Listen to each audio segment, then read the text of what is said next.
Hello दोस्तों, मैं हूं कासिम और अभी हम जा रहे हैं देवानंद साहब के घर पर। दोस्तों, देवानंद साहब को कौन भुला सकता है। उनका अपना एक अलग ही अंदाज था। खुला आसमां आँखों में सारी रात जाएगी तुमको। सभी फैंस को अपने स्टाइल में क्या बोलना चाहते हैं? आप हमेशा खुश रहो और हमेशा कोई ऐसा काम करके जाओ कि उस काम के ज़रिए लोग और दुनिया आपको आपके ना होने के बाद भी आपको हमेशा हमेशा याद रखे।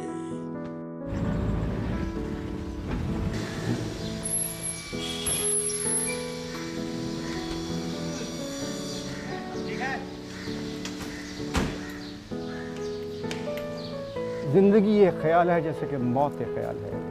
Very nice, it's a thought. जिंदगी ये ख्याल है जैसे कि मौत एक ख्याल है। ना सुख है ना दुख है, ना दीन है ना दुनिया, ना इंसान ना भगवान, सिर्फ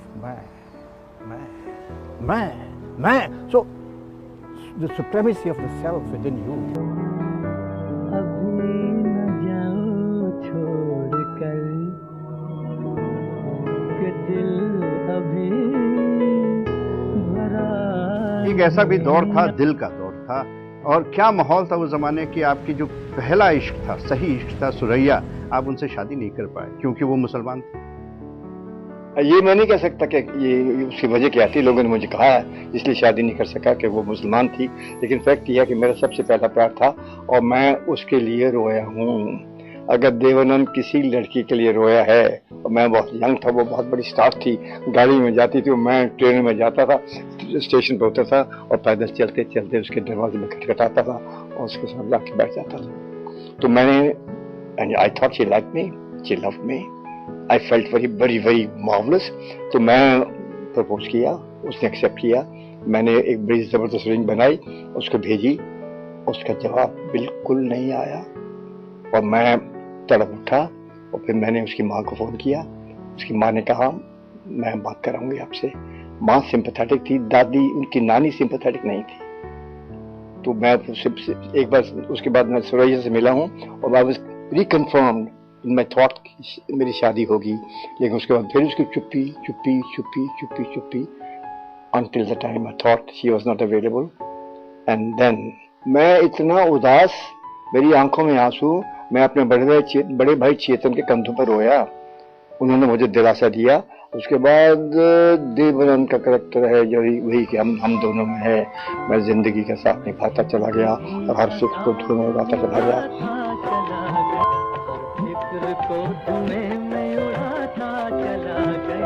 दोस्तों, ये है घर देवानंद साहब का।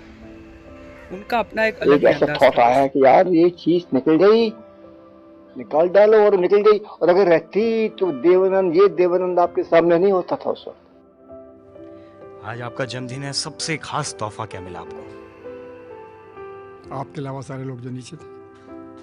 देखो, जब लोगों का झुंड सामने आता है और लोग प्यार से चिल्लाते हैं कि देव सब इधर, देव सब इधर, देव सब इधर, और कैमरे आपके सामने खड़े हैं, तो मैं कैसे वहाँ से भागूँ? मैं भाग नहीं सकता।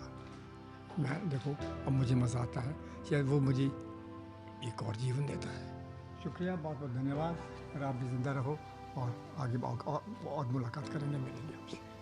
देव साहब, आपने जिस फिल्म में जो कपड़े पहने, जो भी कुछ, जैसे अभी आपने ये मफलर पहना है, जो भी चीज़ें इस्तेमाल की, वो एक स्टाइल स्टेटमेंट हो गया। आप जब काले कपड़े पहन के निकलते थे, लड़कियां बेहोश हो जाती थी, गिर जाती थी, उसके बारे में कुछ बताइए। एक टोपी जब आपने पहनी थी बाजी फिल्म के समय, उस कहानी के बारे में थोड़ा सा बताइए।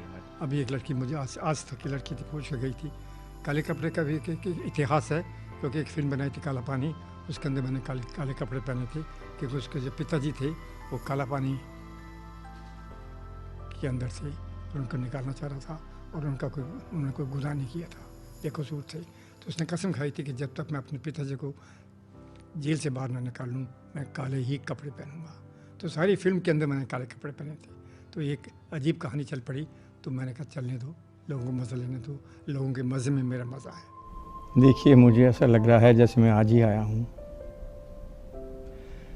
पहले जब मैं पहुँचा तो 1943 लाहौर से आया, फ्रंटियर मेल अब नहीं है, उस वक्त हुआ करती थी। लाहौर इस वक्त भारतवर्ष में नहीं है, पाकिस्तान में है। बॉम्बे सेंट्रल वही है। तो फ्रंटियर मेल बॉम्बे सेंट्रल में उतरी और मैं उतरा और मैंने देखा ऊंची ऊंची बिल्डिंग्स, बड़े बड़े खूबसूरत महल, विक्टोरिया चल रही थी और लाहौर छोटा शहर था। तो मैं आया इसीलिए था कि मुझे फिल्में जॉइन करनी थी। और फिल्में जॉइन करते करते 2-2.5 बरस तो लग गए, जिसमें मैंने पैसा बहुत कम था, जेब में पैसा नहीं था उस वक्त। 30-35 रुपये लेके आया था। कोई मेरे जेब में किसी का सर्टिफिकेट नहीं था रिकमेंडेशन का।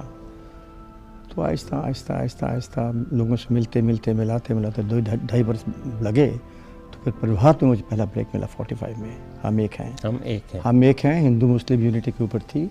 और ऐसी आयरनी है कि हम एक हैं जब रिलीज़ हुई है तो उसी वक्त भारतवर्ष का बंटवारा हो गया, हिंदुस्तान पाकिस्तान बन गया। 47 की बात है। इसको ट्रेजेडी कहेंगे या इसको आप आयरनी कहेंगे, क्या कहेंगे? आयरनी है, रियलिटी भी है, जो होना नहीं चाहिए था। अगर अब जब मैं सोचता हूँ, पीछे की तरफ मुड़ के देखता हूँ, तो लगता है कि ये सबसे बड़ी गलती अगर हमारे लीडर्स ने की है तो इस देश का बंटवारा कर दिया। इस भारतवर्ष को उन्होंने हिंदुस्तान पाकिस्तान में बांट दिया, नहीं करना चाहिए था। ये बात उसी से ही सारी प्रॉब्लम्स आपकी शुरू हुई हैं। अभी आप देखिए आज क्या हो रहा है।